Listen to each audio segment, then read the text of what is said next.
The machines stopped beeping 3 days ago, but David Carter wished they hadn't.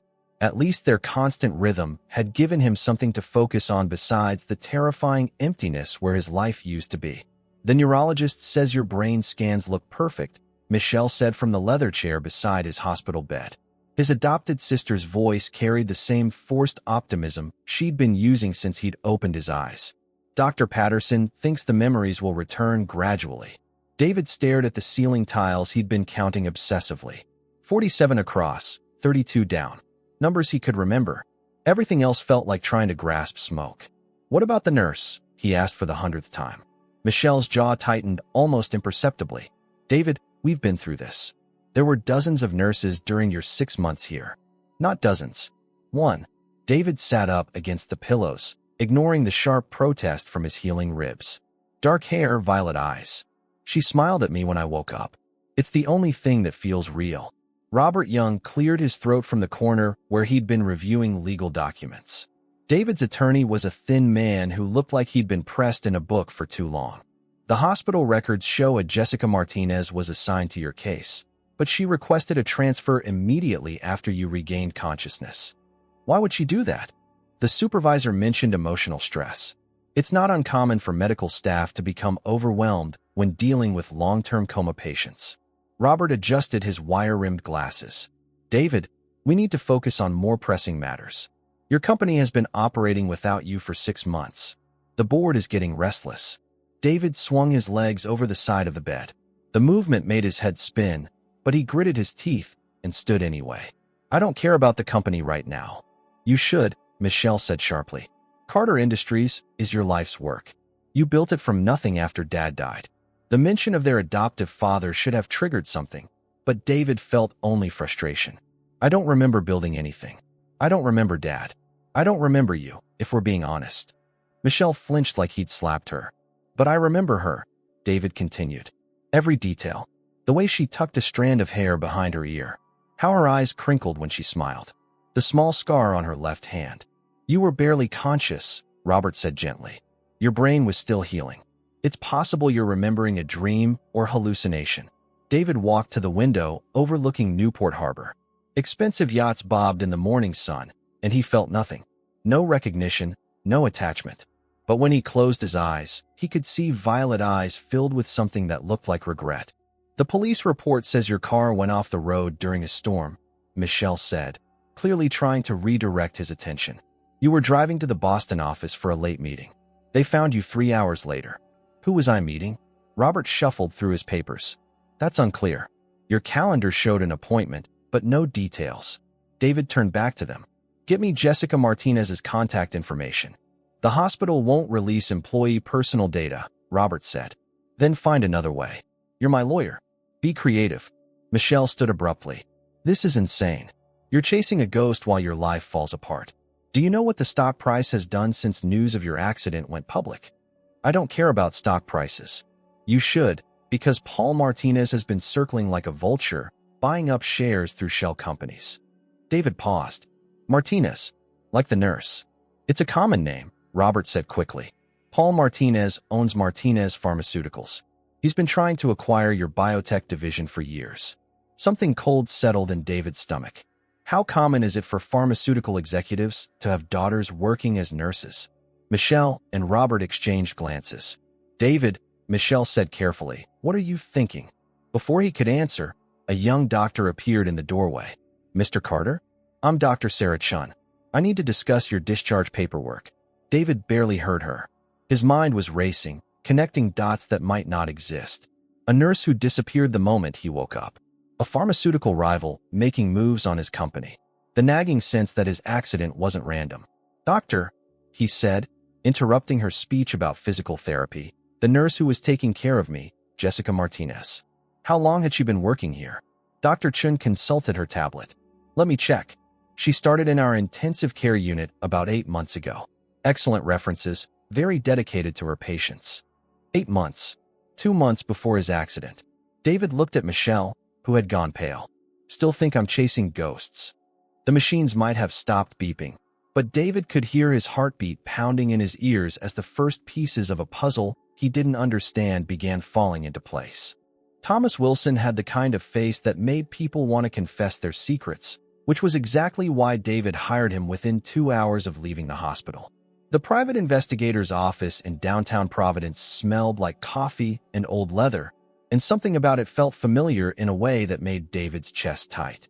Jessica Martinez, registered nurse, age 26, Thomas said, spreading photos across his desk. But here's where it gets interesting. She's been using the name Jennifer Miller at a free clinic in Boston for the past 3 weeks. David studied the surveillance photos. Even in grainy black and white, those violet eyes were unmistakable. She was walking out of a rundown clinic, her dark hair pulled back in a ponytail, wearing scrubs instead of the professional uniform he remembered from the hospital. Why would she use a fake name? People hide their identities for 2 reasons, Thomas said, lighting a cigarette despite the no-smoking sign on his wall. They're running from something, or they're planning something. David's phone buzzed with another call from Robert about board meetings and quarterly reports. He declined it without looking. What else? She has a younger sister, Lisa Martinez, 16 years old. Kids attending Cranbrook Academy, one of those fancy boarding schools that costs more than most people make in a year. How's a clinic nurse affording that? She's not. The tuition payments come from an offshore account tied to Martinez Pharmaceuticals. David felt that cold sensation in his stomach again. Her father's company. Thomas nodded and pulled out another folder. Paul Martinez, CEO and founder.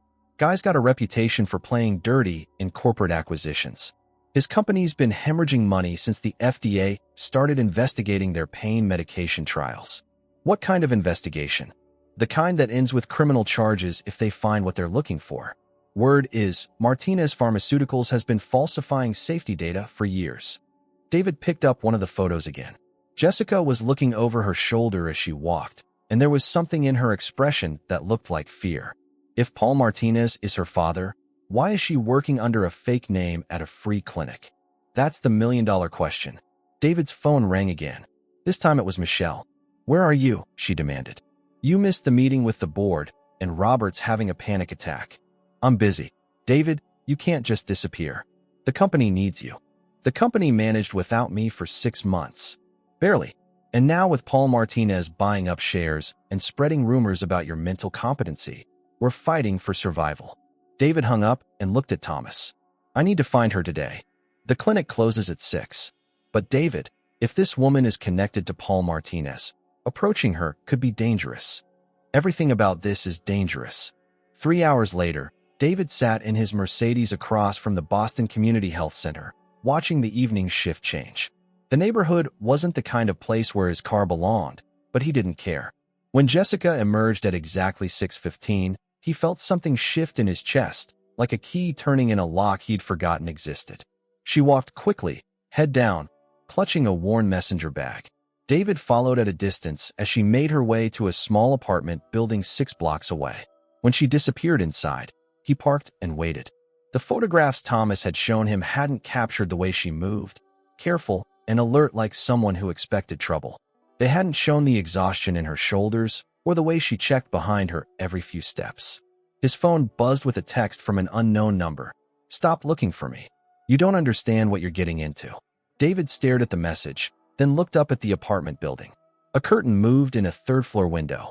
He typed back, then help me understand. The response came immediately. Some things are better forgotten. David got out of the car and walked to the building's entrance. The interlock system was old and half the buttons were unlabeled, but he found J. Miller next to apartment 3B. He pressed the buzzer and waited. Go away, her voice crackled through the intercom. I just want to talk. David, please. You don't know what you're asking. Then tell me. The silence stretched for almost a minute. Then the door buzzed open. David climbed 3 flights of stairs, each step feeling like he was walking toward answers he might not want to hear. The hallway smelled like cooking spices and old carpet, and when he reached 3B, the door was already open. Jessica stood in the doorway wearing jeans and a sweater, looking younger and more vulnerable than she had in the hospital. But her eyes held the same sadness he remembered from that first morning when he'd awakened to find his entire life erased except for her face. You shouldn't have come here, she said. You're the only thing I remember. That has to mean something. She stepped aside to let him in, and David noticed her hands were shaking. The apartment was small and neat, with medical textbooks stacked on a second-hand table and photos of a teenage girl who looked like a younger version of Jessica. Your sister? Jessica nodded. Lisa. Thomas told me about her school. Jessica's face went white. You hired a private investigator? I needed answers. The kind of answers that get people killed. David turned to face her fully. What are you talking about? Jessica closed her eyes and took a shaky breath. When she opened them again, David saw something that looked like resignation. Sit down, she said. There are things you need to know about your accident. Jessica's phone rang before she could say another word. The sound cut through the tension like a blade, and David watched her face transform from resignation to terror in the space of a heartbeat. I have to take this, she whispered, looking at the caller ID. Jessica. The voice on the other end was loud enough for David to hear, cold and commanding. Status report. I'm not at work right now. The work I'm referring to doesn't end at 6 o'clock. Have you made contact? David saw Jessica's knuckles go white as she gripped the phone. No. I told you.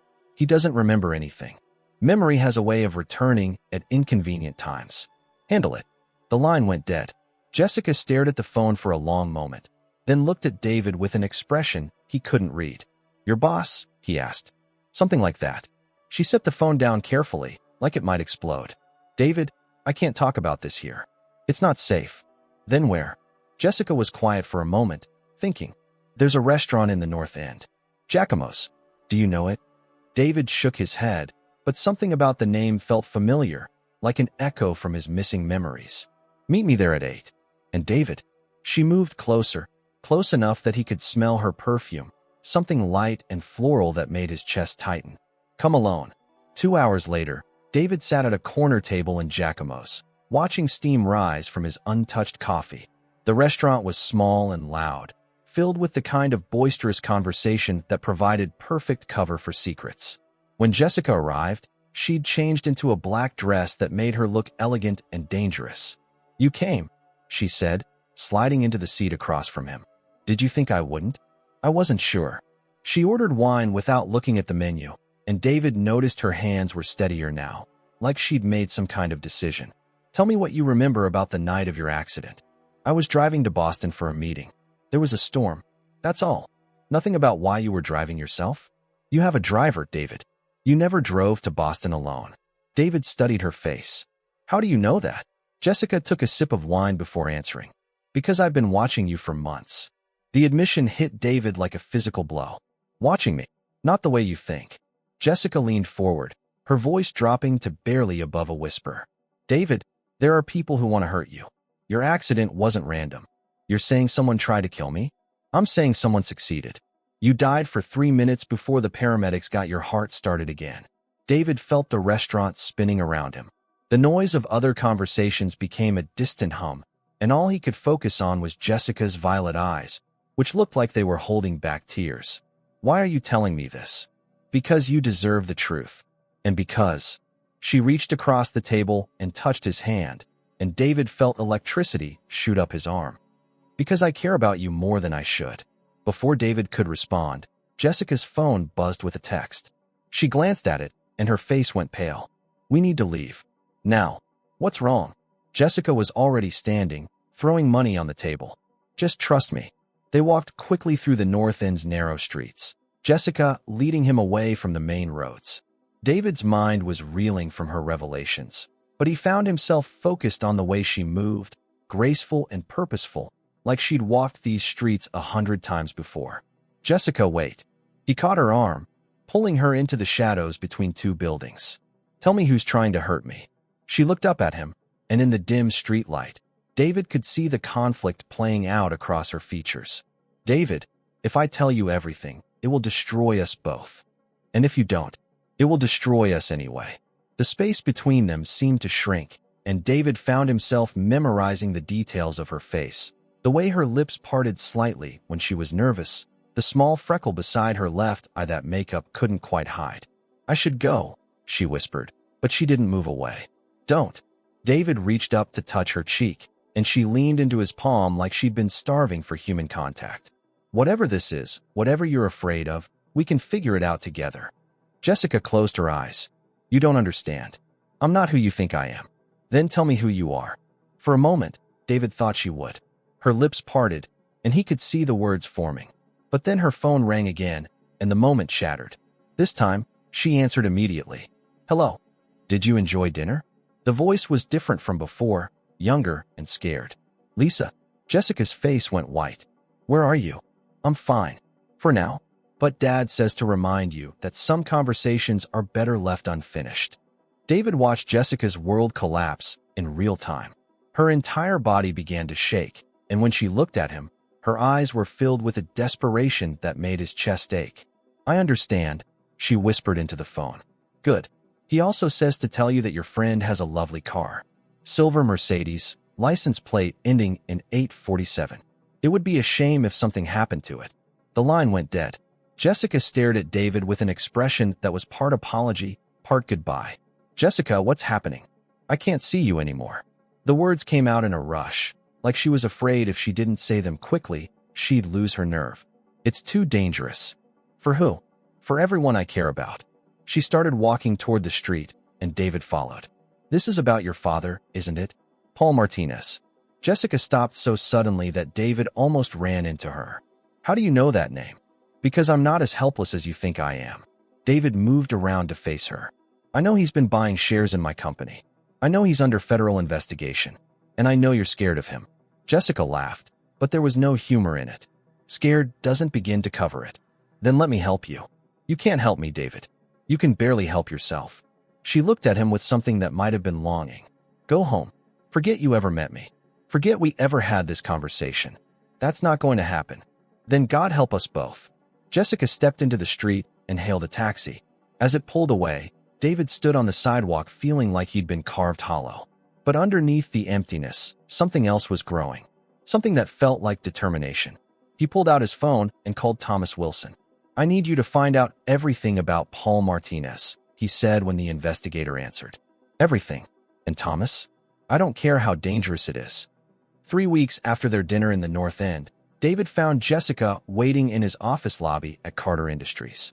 She looked different, professional in a navy suit with her hair pulled back, but her eyes still held that mixture of determination and fear he'd come to recognize. "I got a job in Providence," she said without preamble when he approached. "At Rhode Island Hospital, head of their new cardiac care unit." David studied her face, looking for tells. "That's quite a promotion. I'm good at what I do. And it has nothing to do with the fact that Providence is 20 minutes from my house." Jessica's composure cracked slightly. "David, what happened in Boston was a mistake. I can't afford mistakes. Neither can I. But here we are." That afternoon, David helped Jessica move into a furnished apartment in Federal Hill. It was a strange kind of domesticity, carrying boxes up narrow stairs while pretending they weren't both thinking about the conversation they'd never finished. Jessica had packed light, just clothes and medical textbooks, but David noticed she kept a small black duffel bag with her at all times. "What's in there?" he asked when she set it down carefully in the bedroom closet. "Work files. Patient confidentiality stuff." It was a lie, and they both knew it, but David didn't push. Not yet. Over the following days, they fell into a routine that felt both natural and dangerous. David would finish his meetings at Carter Industries and drive to Jessica's apartment, where she would cook dinner and they would talk about everything except the things that mattered most. She was brilliant, he discovered, with a sharp mind for both medicine and business. She asked thoughtful questions about his company, about the biotech division that Paul Martinez coveted, about the security protocols and financial structures that kept Carter Industries running. At first, David assumed it was genuine interest. Later, he would realize how carefully orchestrated those conversations had been. "Your father calls every night," he said one evening, watching Jessica tense as her phone rang for the third time during dinner. "Family obligations. He's checking up on you." Jessica set down her fork and looked at him directly. "David, there are parts of my life that I can't share with you." "Not yet. Can you accept that?" He should have said no. Every instinct he'd rebuilt since waking from the coma told him to demand answers. Instead, he reached across the table and took her hand.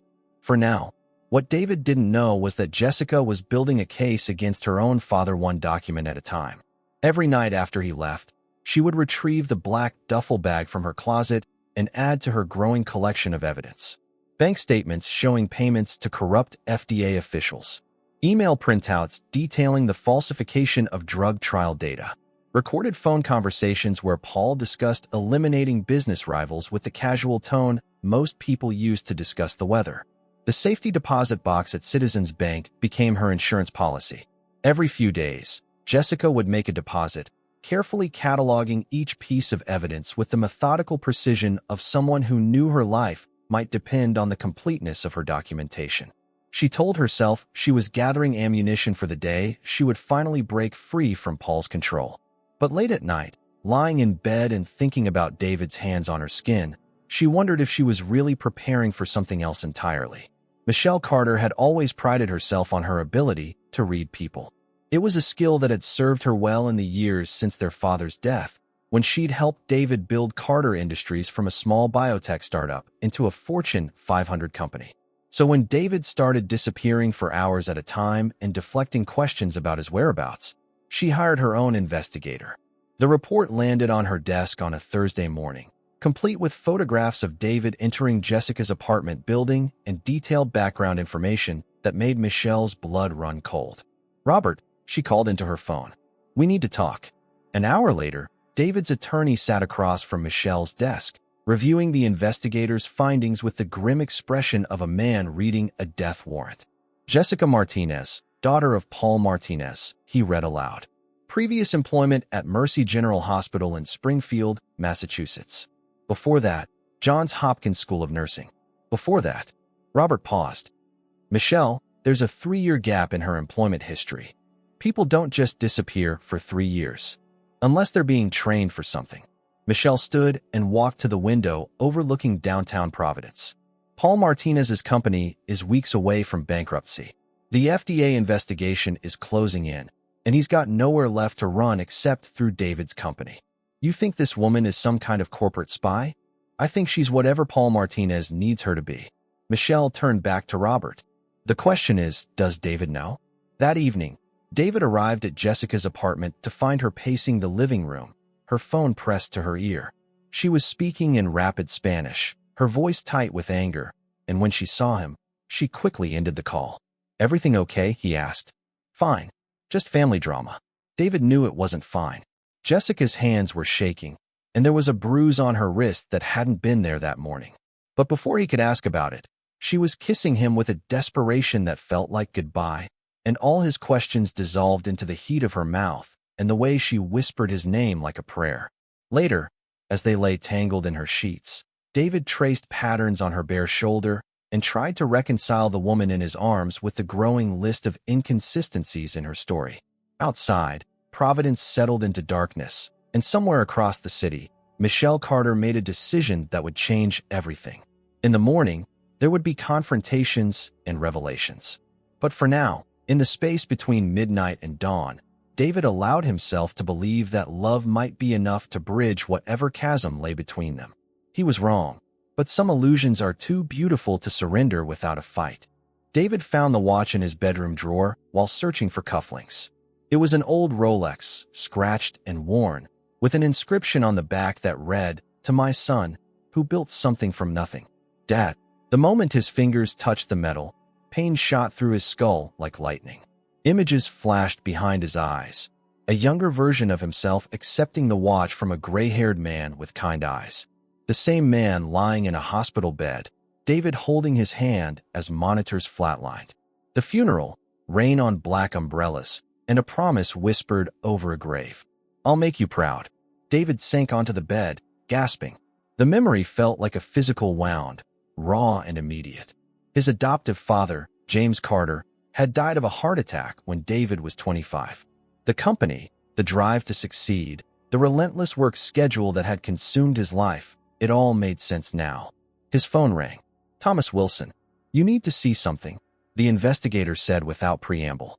"Can you meet me at my office?" An hour later, David sat across from Thomas's desk, staring at surveillance photos that made his stomach turn. Jessica entering a bank downtown. Jessica at a copy center with stacks of documents. Jessica meeting with a man in a suit who looked like a federal agent.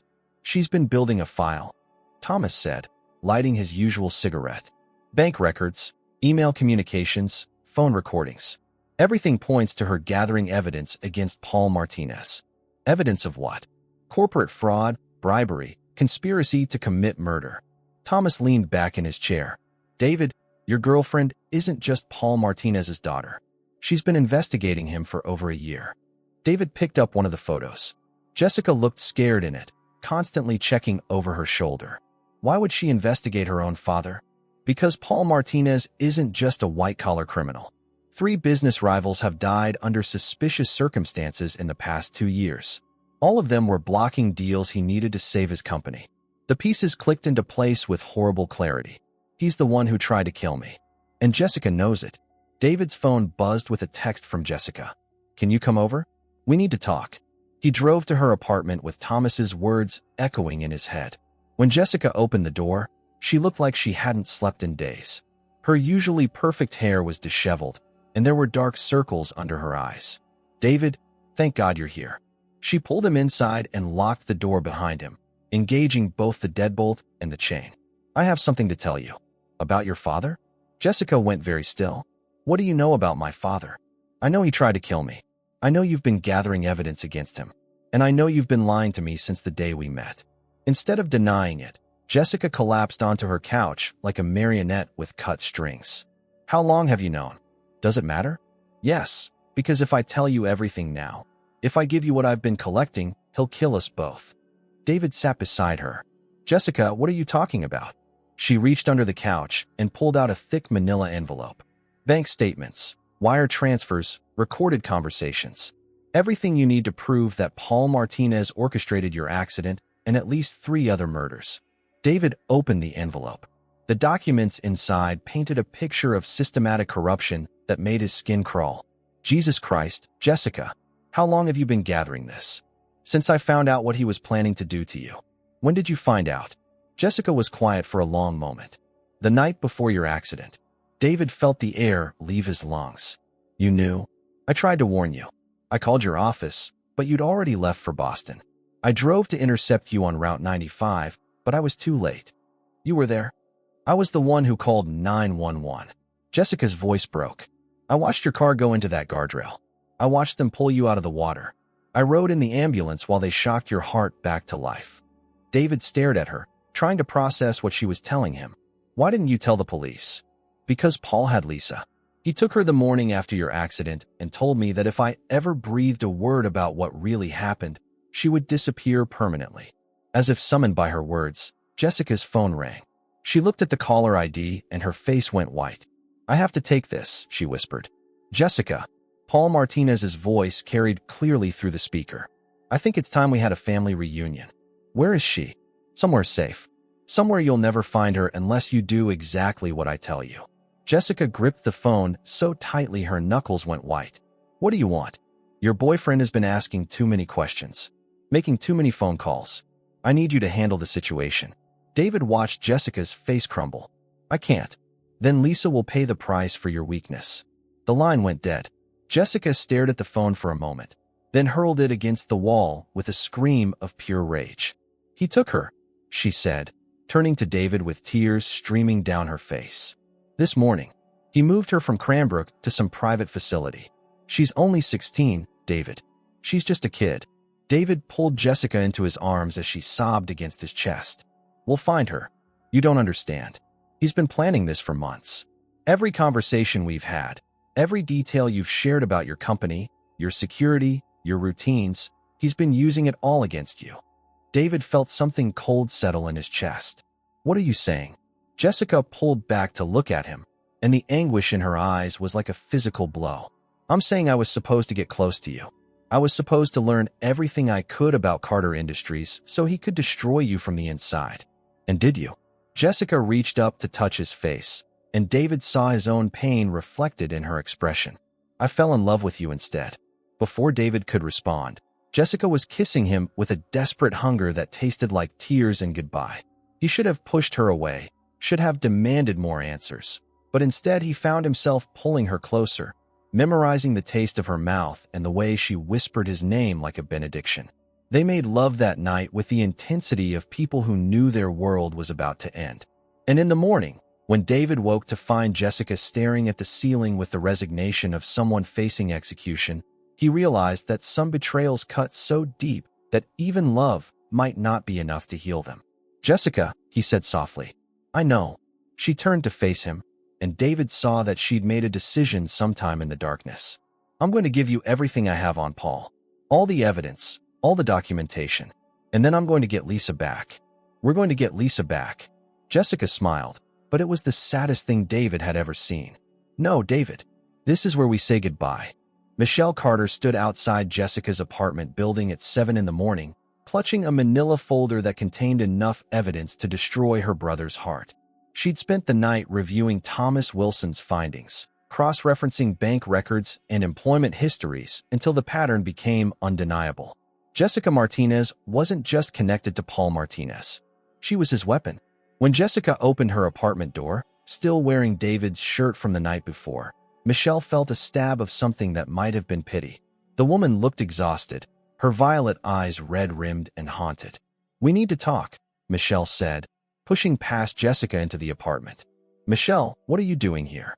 "Saving my brother from making the biggest mistake of his life."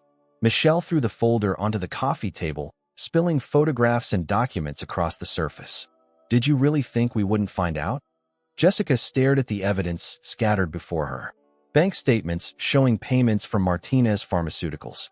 Background checks revealing the 3-year gap in her employment history. Surveillance photos of her entering the Citizens Bank building where she kept her safety deposit box.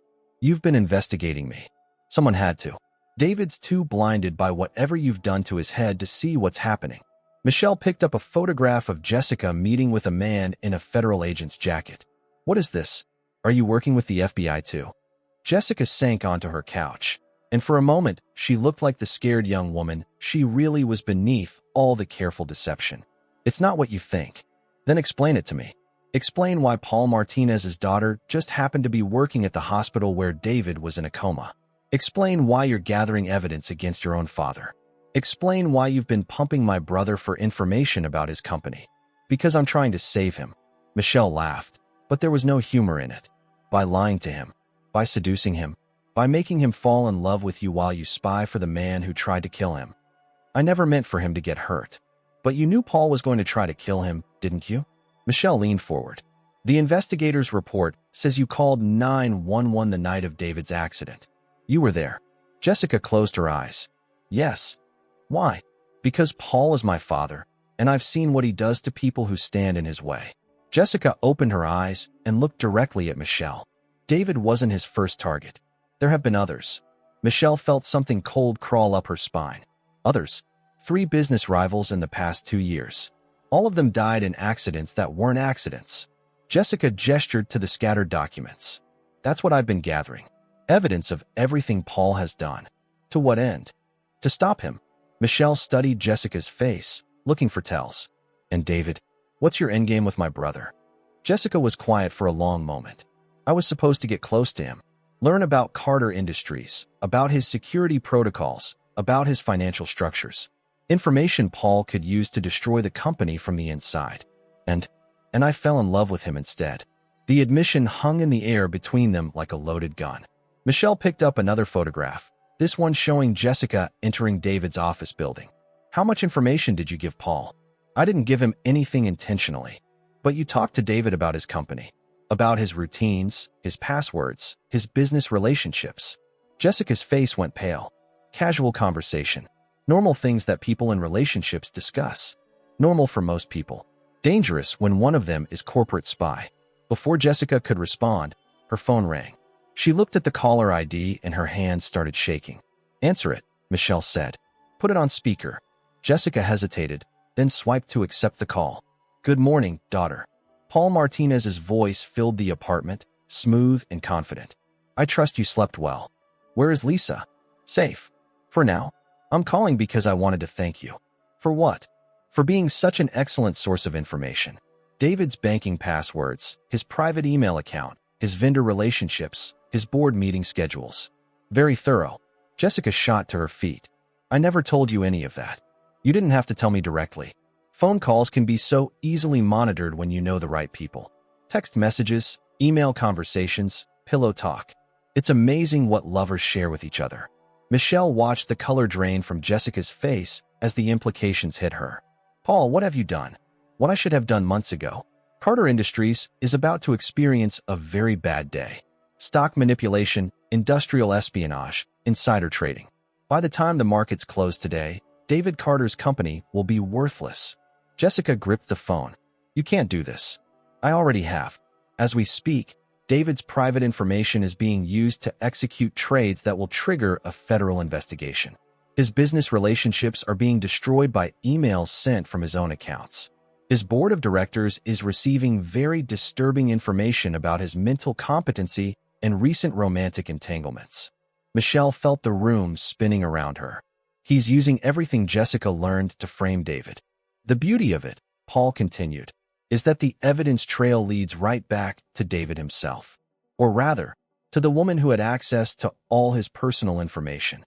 Jessica looked at Michelle with horror in her eyes. He's going to make it look like I did this. Congratulations, Jessica. You've just become the perfect patsy. The line went dead. Jessica stared at the phone for a moment, then hurled it against the wall with a scream of pure rage. Michelle's own phone was already ringing. She answered to hear Robert Young's panicked voice. Michelle, where's David? The SEC is freezing Carter Industries accounts. The FBI wants to interview him about insider trading. And the board is calling an emergency meeting to discuss his removal as CEO. Michelle looked at Jessica, who had collapsed back onto the couch with her head in her hands. Robert, we'll be right there. She hung up and turned to Jessica. You're coming with me. Michelle, I can't. You created this mess. You're going to help us fix it. Jessica looked up, and Michelle saw something in her expression that looked like determination fighting its way through despair. Even if it means going against Paul. Especially if it means going against Paul. David Carter walked into his office at Carter Industries to find chaos. Phones rang incessantly, while junior executives ran between departments clutching printouts and looking like the world was ending. His assistant, Sarah, met him at the elevator with red eyes and a stack of legal documents. Mr. Carter, thank God you're here.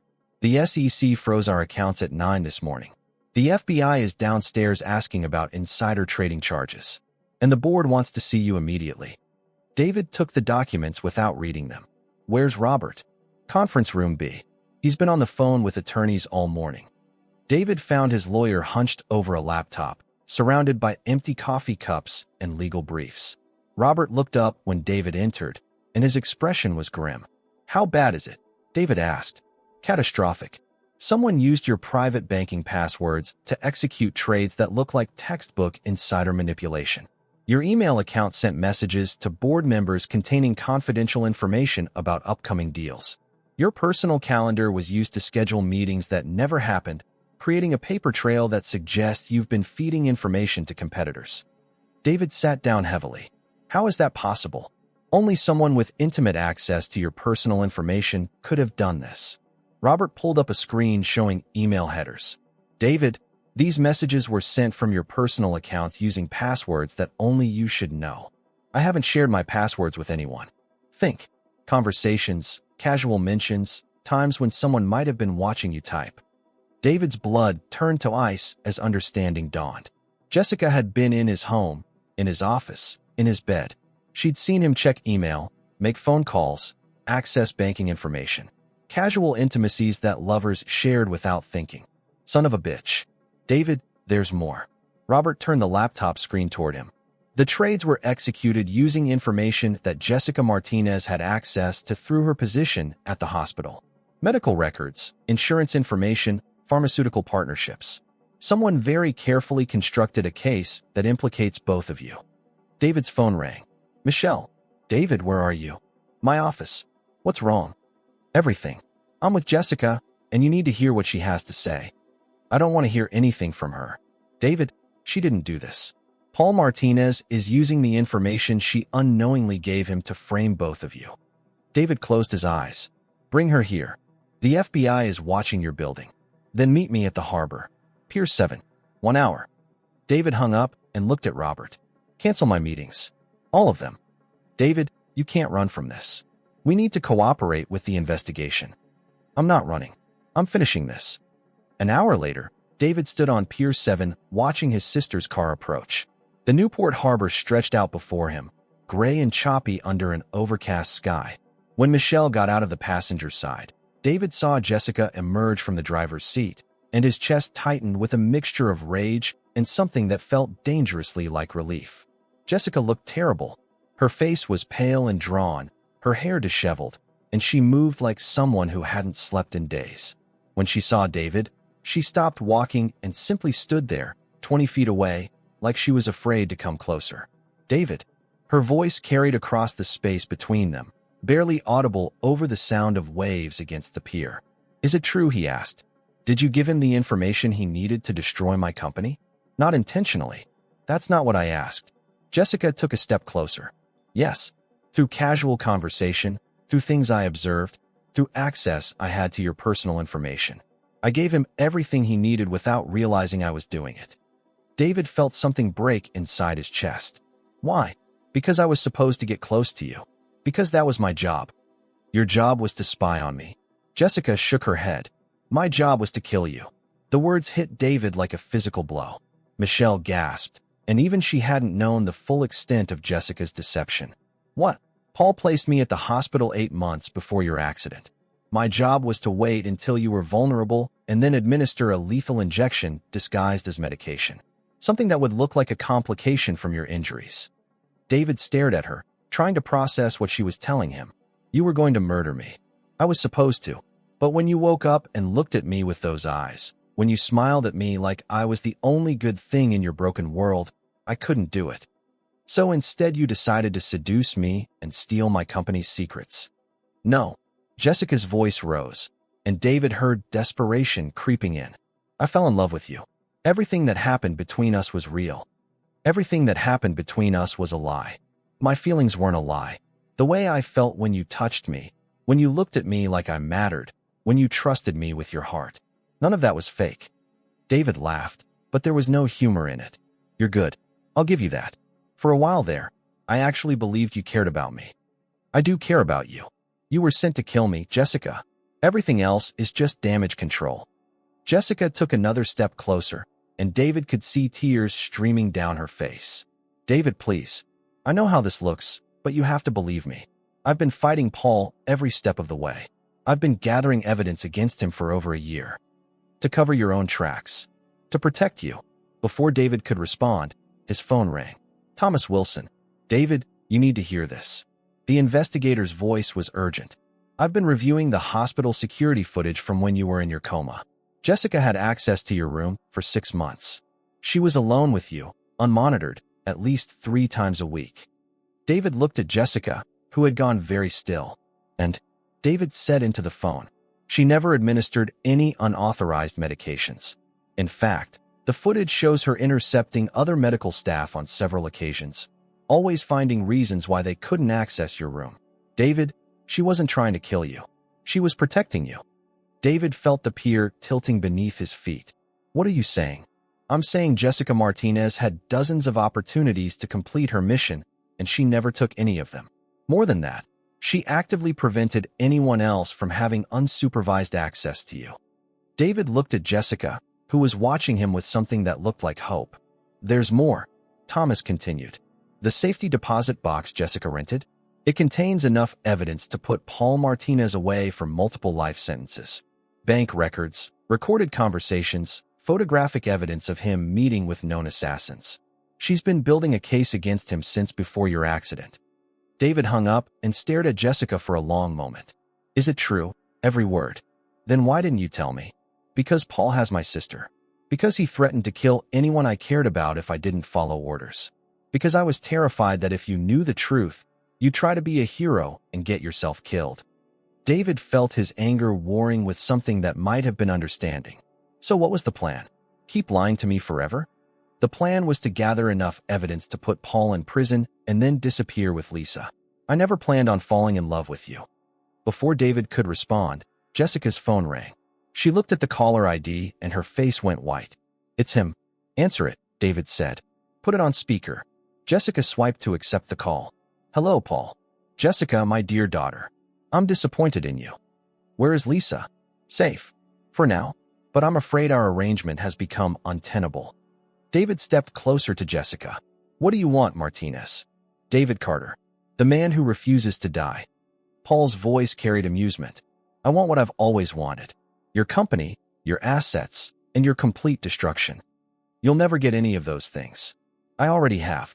By tomorrow morning, Carter Industries will be worthless. You'll be facing federal charges for insider trading and corporate espionage. And the evidence trail will lead investigators right to the woman you trusted with your heart. David looked at Jessica, who was trembling with rage. But here's the thing, Paul continued. Jessica knows too much about my business operations. And you've proven remarkably difficult to kill permanently. So I've decided to solve both problems at once. Meaning you have 1 hour to say goodbye to each other. After that, neither of you will be a problem for me anymore. The line went dead. Jessica stared at the phone for a moment, then looked at David with eyes full of terror and determination. David, we have to run. Now. No. David pulled out his own phone. We fight. He dialed Michelle's number. Get Robert and meet us at the warehouse on Industrial Drive. Bring everything we have on Paul Martinez. David, what are you doing? What I should have done months ago. I'm finishing this. David hung up and looked at Jessica. If we're going to die today, we're taking that bastard down with us. Jessica stepped close enough to touch his face. David, I'm sorry. For everything. I know. David caught her hand and pressed it against his cheek. We'll figure out the rest later. Right now, we have a war to win. The Boston Community Health Center was closing for the day when Jessica arrived for what she knew would be her last shift. She'd called the clinic director that morning, claiming a family emergency that would require her immediate resignation. It wasn't entirely a lie.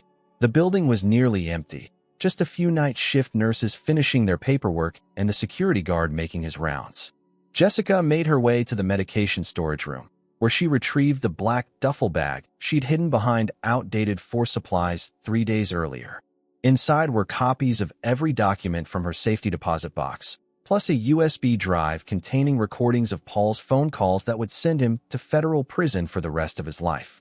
She was sealing the bag when she heard the first gunshot. The sound echoed through the clinic's narrow hallways, followed by screaming and the crash of overturned furniture. Jessica's blood turned to ice. Paul had found her. She grabbed the duffel bag and ran toward the emergency exit, but footsteps were already pounding up the stairs. Heavy boots, multiple sets, moving with military precision. Professional killers, not the usual street thugs Paul employed for routine intimidation. Jessica ducked into a supply closet just as 3 men in tactical gear swept through the hallway. Through the slats in the door, she could see they carried submachine guns and moved with the efficiency of people who had done this many times before. Her phone buzzed with a text. Give up now and Lisa dies quickly. Keep running and she suffers first. You have 5 minutes to decide. Jessica closed her eyes and tried to think. The clinic had multiple exits, but Paul's men would have covered all of them. The fire escape led to an alley that was probably already blocked. The roof access was locked, and she didn't have the key. Another gunshot, closer this time. Then a voice calling her name. Jessica Martinez. We know you're here. Make this easy on everyone. Jessica clutched the duffel bag and tried to control her breathing. Even if she surrendered, Paul would kill her anyway.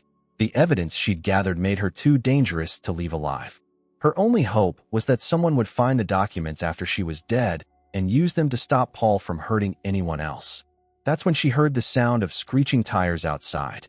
David's Mercedes slammed into the alley behind the clinic at 60 miles per hour, taking out 2 of Paul's men who had been guarding the rear exit. David rolled out of the driver's side as bullets shattered his windshield, and Jessica's heart nearly stopped when she realized he'd come for her. The man was insane and brave and perfect, and she was going to watch him die. David had armed himself with a pistol from his home security system and a tactical vest that Robert had insisted he keep in his office after the first assassination attempt. It wasn't much against professional killers, but it was better than nothing. He'd spent the drive from Newport making phone calls. Michelle was coordinating with the FBI to freeze Paul's assets and issue arrest warrants. Thomas Wilson was tracking down the location where Lisa was being held. And Robert was preparing to file injunctions that would prevent Paul from completing his financial assault on Carter Industries. But first, David had to keep Jessica alive. He made his way through the clinic's service entrance, moving carefully through rooms filled with overturned chairs and scattered medical supplies.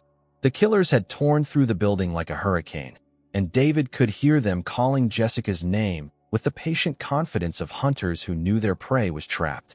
He found the first man on the second floor, standing guard outside what looked like a supply closet. David put 2 bullets in his chest before the killer could turn around. "Jessica," David called softly. "It's me." The supply closet door opened, and Jessica emerged clutching a black bag that probably contained enough evidence to topple a government. She looked at David like he was a ghost. "You came for me. Did you think I wouldn't?" Before Jessica could answer, gunfire erupted from the stairwell. The remaining killers had heard the shots and were closing in fast. David grabbed Jessica's hand and pulled her toward the clinic's main hallway. "How many exits?" "3, but they'll have them covered." "What about the roof?" "Locked, and I don't have the key." David smiled grimly and pulled out his phone. "I do." He speed-dialed Michelle. "Are you in position?" "FBI chopper is 30 seconds out. Can you get to the roof?" "Working on it." David hung up and looked at Jessica. "When I kick this door, you run straight up those stairs and don't look back." "David, I'm not leaving you." "You're not leaving me. You're trusting me." David kicked the stairwell door hard enough to splinter the frame. Immediately, automatic weapons fire chewed through the space where they'd been standing. David returned fire while Jessica ran for the roof access. The black duffel bag clutched against her chest. The roof door was reinforced steel with an electronic lock that required a key card. David shot the lock mechanism 3 times until the door swung open, then pushed Jessica through just as Paul's remaining killers reached the stairwell. The Boston skyline stretched out before them, and David could hear helicopter rotors approaching fast. But they weren't alone on the roof. Paul Martinez stood near the building's edge, holding Lisa at gunpoint.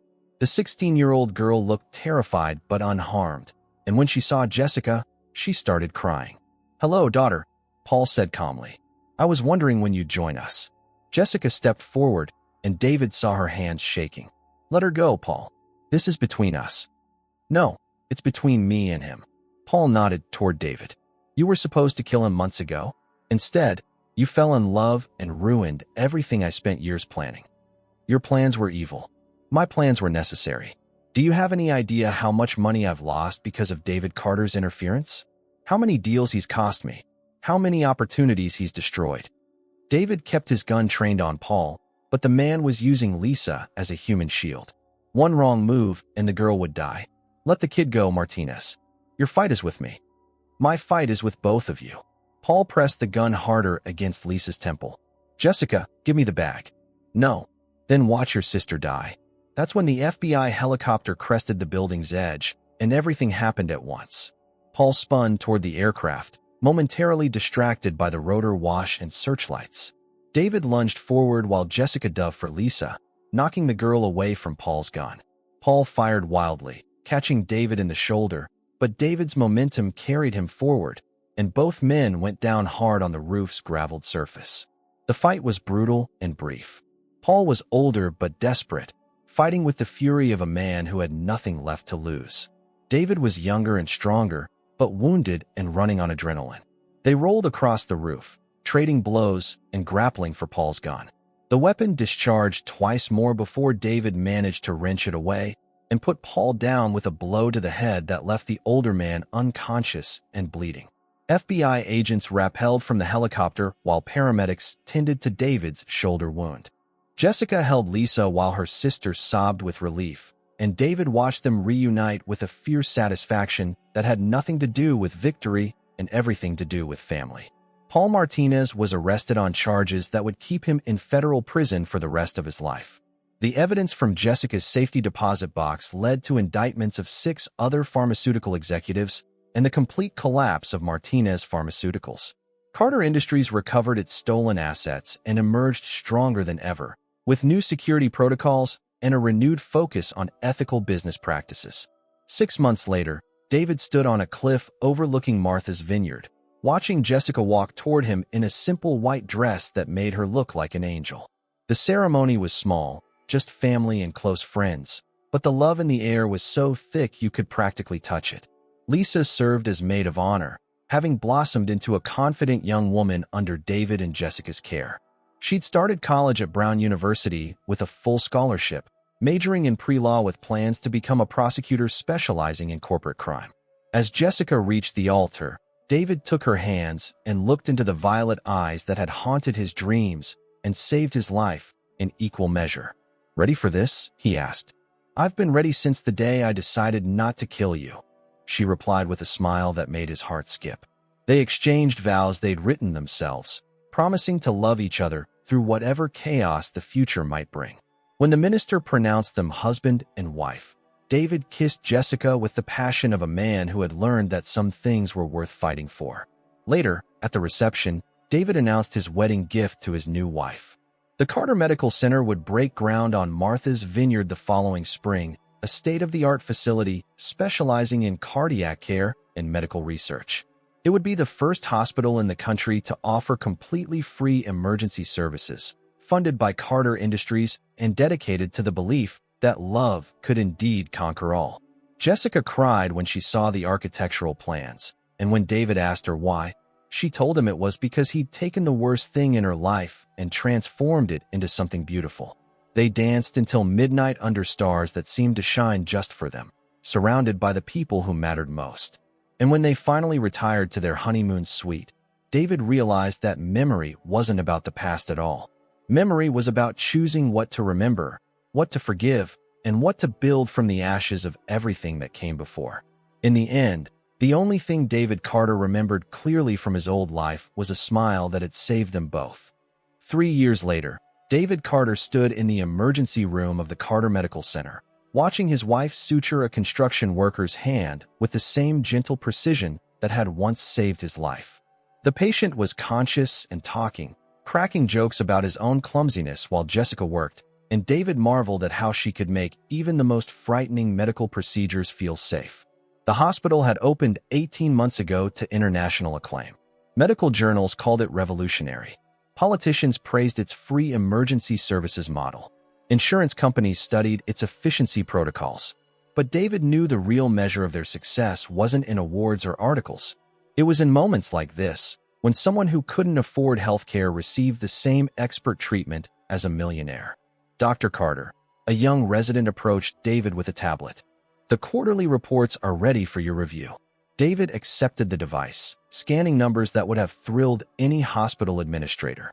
Patient satisfaction scores in the 99th percentile. Wait times reduced by 60% from regional averages. 0 medical malpractice claims in their entire operational history. "Excellent work, Dr. Martinez," he heard Jessica telling her patient as she finished the final stitch. "Keep it dry for 48 hours, and you'll be good as new." The construction worker thanked her profusely, and David watched Jessica's face light up with the same joy he'd fallen in love with in a hospital room years ago.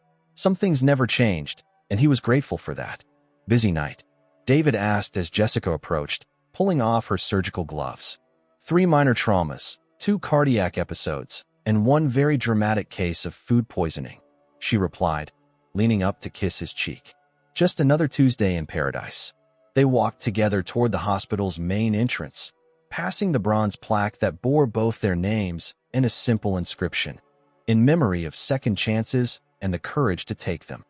"Lisa called," Jessica said as they reached David's car. "She got the internship at the district attorney's office." David smiled. Lisa Martinez Carter had graduated summa cum laude from Brown and was finishing her first year at Harvard Law School. True to her word, she planned to specialize in prosecuting corporate crime, and she was already making a name for herself in legal circles. "She wants to know if we're coming to her graduation. Try to keep us away." They drove home through Martha's Vineyard's winding roads, past the cottage where they'd spent their honeymoon, and toward the house they'd built overlooking the sea. It was a peaceful life, David reflected, built on the foundation of the most turbulent love story he could imagine. As they pulled into their driveway, Jessica reached over and took his hand. "Any regrets?" she asked, as she did sometimes in quiet moments. David looked at his wife, remembering the scared young woman who had once been sent to kill him and had chosen to save him instead. "Just one," he said. "I regret that it took a coma for me to find you." Jessica laughed, and the sound carried across the water like a promise that some stories really do have happy endings.